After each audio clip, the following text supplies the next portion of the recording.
This 86-inch LG Ultra Stretch is so wide that it makes so-called ultra-wide monitors look downright square by comparison. With just 600 vertical pixels, no support for HDR, and a pedestrian 60 Hz refresh rate, it's meant more for digital signage than for gaming. But when we saw this on Facebook Marketplace, we knew we had to try it anyway. Widescreen gaming was particularly challenging in the early days, but even now, some games struggle beyond the standard widescreen aspect ratio of 16:9. So you must be asking yourself, how are they gonna handle something that is 3.6 times wider? Look at that high fidelity graphics there. Wow. As you just saw, in some cases, disastrously. But in other cases, surprisingly well. And a shocking number of games, even ones that are older than the last 5, 10, or even 20 years, were able to handle this aspect ratio with a relatively clear, unstretched picture.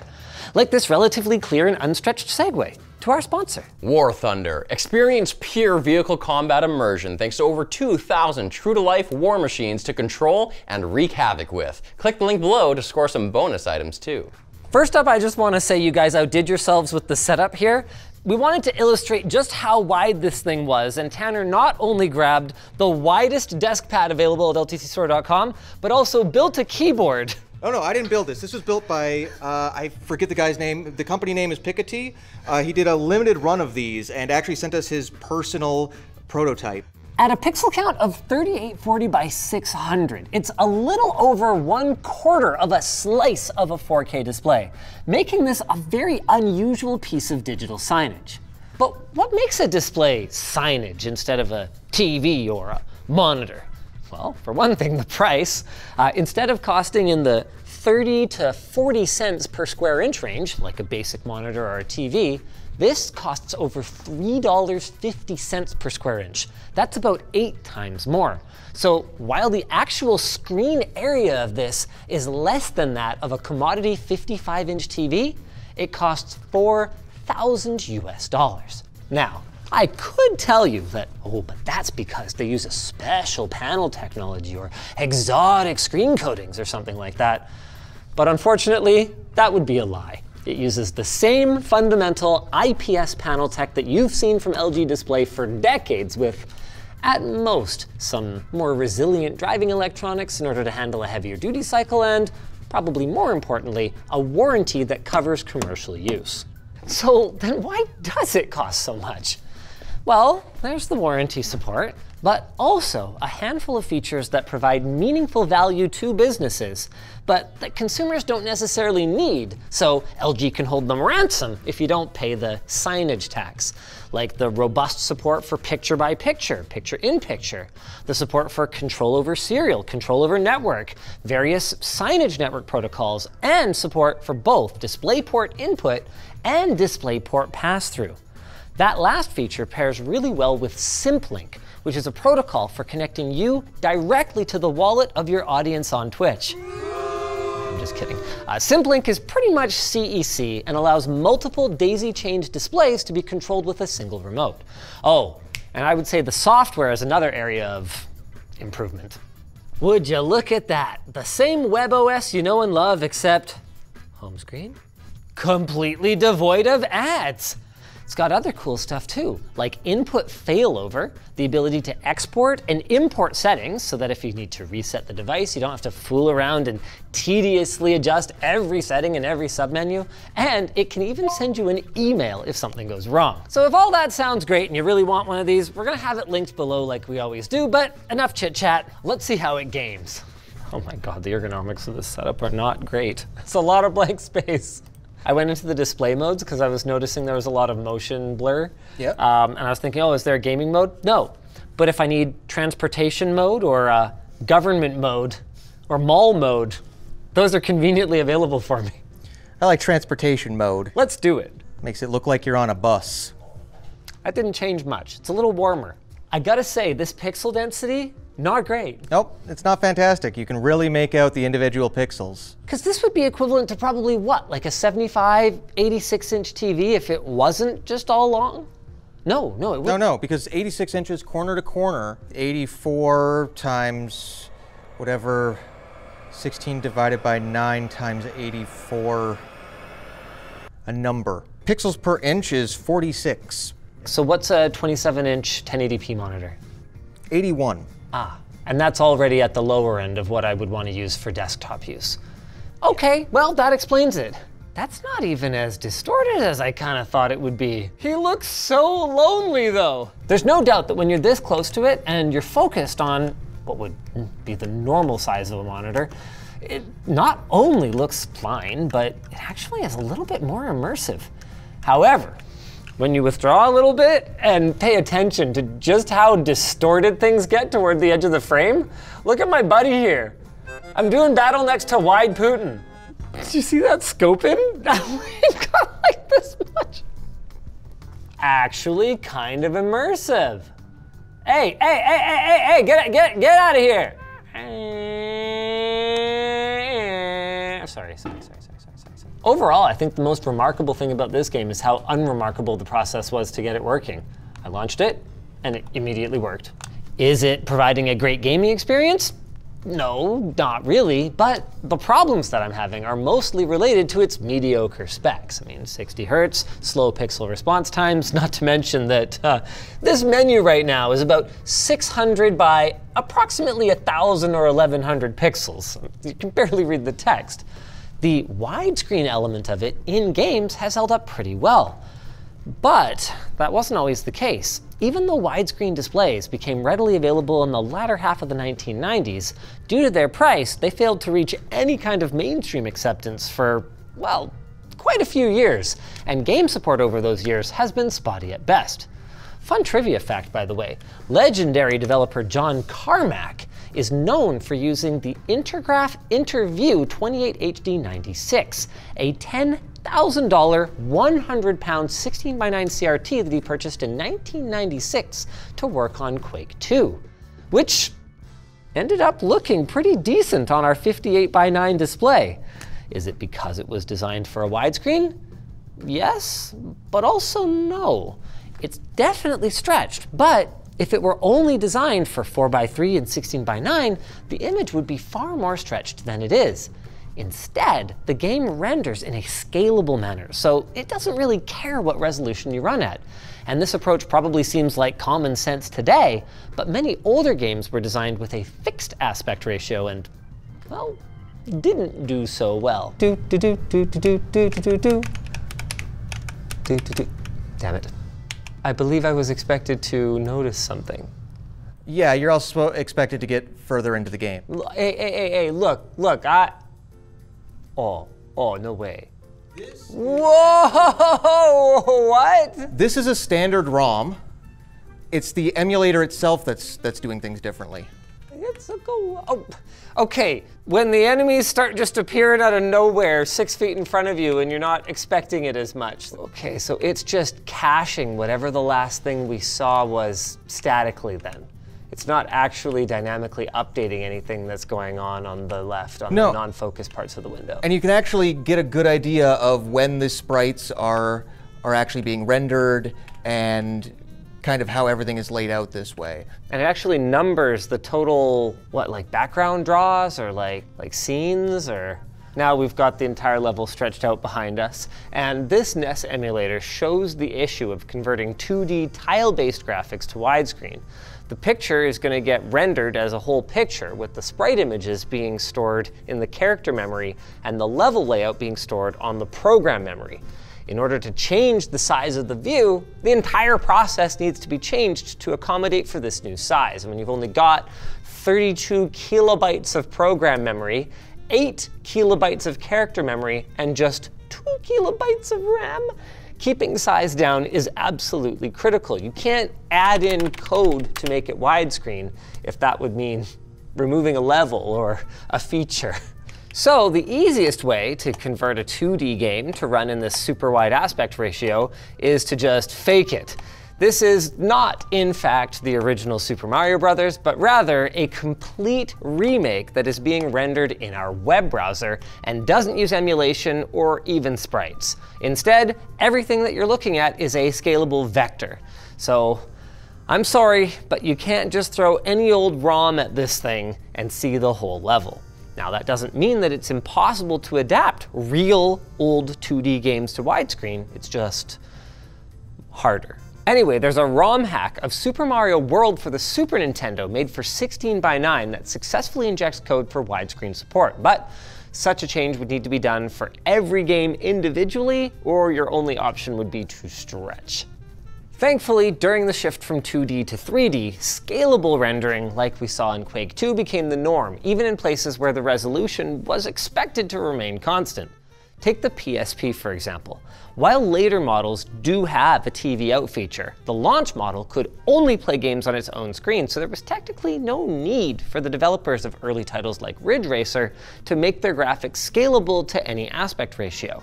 But thanks to the power of emulators, we should be able to get it rendering in 58:9 anyway. So we've got our PSP emulator open here, and I have never used a PSP emulator. they have some fun features, and they can just do full screen like this. How do I even line up which thing I'm changing? Yardstick, maybe? Oh, Yeah, there you go. okay, VSync. Okay, do we want that on? And now you'll see that the car looks correct. Yeah. Everything else looks wrong, but the car looks correct. And that's the difference between 2D and 3D there. So any asset that is just built at a fixed pixel count is going to look terrible. And anything that was built using scalable graphics actually is going to look, I mean, overall it looks sharp. That speedometer though, overall this is not nearly as horrible as I would have expected though. The Bomberman would be amazing on this. I think we are going to cover the history of Bomberman and ultra widescreen in the Floatplane exclusive. lmg.gg/floatplane. You see we've got a couple different sheets here. We got PSP 16:9, Yep. ultra wide, super wide, and then I've added my own stupid wide here. Yeah. We go to actually edit sheet file here. Yeah. We can see we've got a couple different sheets here. Now, the first part is the section in memory we want to change. So in this case, this memory holds just the aspect ratio. Oh, very cool. The second number is a hexadecimal of the aspect ratio itself. So in our case, we've got 6.4 because it's 58 divided by 9. Yep. That's basically how this and a bunch of other consoles just handle aspect ratio. It's one spot in memory. It's the result of dividing the big by the little, the width by the height. Anyway, the point is, for years, the PC side of things was full of similar half implementations of scalable graphics. And while many modern games have been designed in anticipation of weird resolutions, like on a Microsoft Surface or on one of these, older titles are full of issues during the transition years from square to wider displays, issues that will obviously be hilariously exaggerated on this thing. Oh no. It's a good thing the doors in this hospital are super wide, otherwise I would have no hope of fitting through them. Oh my god, this car. It looks like 6 people are sitting abreast here. Hitman Blood Money supports widescreen, but you would never know it from the ultra cinematic view of the cutscenes, nor would you know it from the configuration menu. The issue in this case, and in many, is that the developer just couldn't be arsed to expose the option to the user. So it supports the resolution, but there's actually nowhere to change it in this menu. And this isn't because it was necessarily a ton of extra work to add those options, but it's because any added feature is going to add development and testing time, both of which cost money. And money is a thing that the corporate overlords are not quick to spend unless they absolutely have to. So in the early days of widescreen, it basically came down to how many people are going to be using one like this? Enough to bother? Oh, well then, forget it. I also couldn't help noticing that this particular game appears to be a vertical minus game rather than a horizontal plus game. Even though everything is rendered proportionally accurately, we can't see for shit. We just have a slice of about 1/3 to 1/4 of what we should be able to see. Before you ask, by the way, yes, there is a configuration menu outside of the game, but as you can see, that's not going to help us. No, to get help we're going to need a site like Widescreen Gaming Forum. They were an absolute godsend back in the day, and while they're kind of dead now, they were an invaluable resource for hacking your way into widescreen gaming bliss. Sometimes literally. Lara Croft and the Guardian of Light is an excellent example of this. A registry edit might not be a hack in the literal sense, but as someone who went through the frustration of trying to get my beloved older games working on my new widescreen gaming monitor, it definitely feels a little like hacking the Gibson when you finally see everything load up and you're like, oh yeah. And the same goes for the classic .ini edit. Many games have a configuration file that tells the game which in-game settings to use by default. For games that had engine-level support, but just didn't expose the option for a widescreen resolution in the menu, this was often not only the only solution, but also a pretty easy one. And fun fact, by the way, if you ever accidentally configure your game settings on a modern game, just ignoring the whole widescreen thing, into an unusable state. Say you turned on DirectX 12 combined with some other setting that I still haven't figured out in Anno 1800. Well, you can go into the .ini file and fix it, launch the game again, and then go back to your trial and error. Now, not all of these hacks were so not actually hacky, and in fact, some games, like Lara Croft and the Temple of Osiris, required the user to replace the executable itself with a modified one, hopefully downloaded from a trusted source, in order to add widescreen functionality. That threshold of trust was up to you to decide, and I think 2024 me probably would have told 2007 me to be a bit more prudent. I also would have told myself that sometimes it is just plain not worth it. See, there are two possible ways for a game to scale your view when trying to accommodate a super wide monitor. It can extend the horizontal view, like we saw with our racing games, and actually it looks like Temple of Osiris extends horizontally, or if the engine doesn't support it, or the game's own implementation doesn't support it, it can just shrink your vertical view to match your aspect ratio, like we saw in Hitman Blood Money. Oh, apparently we get to play another game like that now. Oh boy. This doesn't seem like the kind of game that should do that. Yep, that's definitely a problem. I mean, obviously there's an argument against just seeing an endless expanse of water to the side of this island that we're all fighting over. But on the other hand, I can't even see the context of anything below me. I can't zoom out. That's maximum zoom. This isn't only a problem in games either. There are folks out there who have started collecting DVDs again just so they can see visual gags that were lost when their favorite shows went widescreen for online streaming, like that famous Duff beer gag on The Simpsons. I think Seinfeld has some really bad ones as well. Here's what I'm talking about. The episode called The Pothole. You can't see the pothole if you watch Seinfeld on Netflix. As bad of an experience as this is in your TV shows or games though, it can be even worse in a game menu. Now this is an issue that is obviously accidental and honestly doesn't come up that often, but with this particular display being only 600 pixels tall, the fact that menus have a minimum height in order to be usable is something not to be overlooked. Borderlands, in fact, plays just fine once you can get into the game, but in order to do that, well, you're going to have to, I don't know. Look at this. See, I can't move my mouse above options. So I just need to, use the keyboard to navigate and either have a picture for reference or have memorized how many clicks. Maybe that one. Oh no. A common but thankfully less game-breaking widescreen implementation issue is aspect-locked FMV videos. These show up in games where otherwise the support is perfectly fine and the game is perfectly playable, but you reach a point in the story where it's time for a little bit of exposition or dialogue, and all of a sudden either the aspect ratio shrinks to 16:9 or heaven forbid 4:3, or worse than that, it takes a pre-baked scene and then just stretches it across your entire screen. Thankfully, all it really does is break immersion, and it's improved a lot in recent years, but it does still show up quite a lot. Of course, just because a game supports any resolution and avoids the dreaded Vert minus view syndrome doesn't mean that it's going to be without issues. Parkitect, for example, looks great. Very playable, except oh my goodness. My UI is so far away that I'm having difficulty reading it. It's playable, it's not the end of the world, but when HUD and UI elements are anchored to the sides of the screen, they can end up so far out of view that in order to see them, you have to completely take your eyes off the action in the middle of the screen.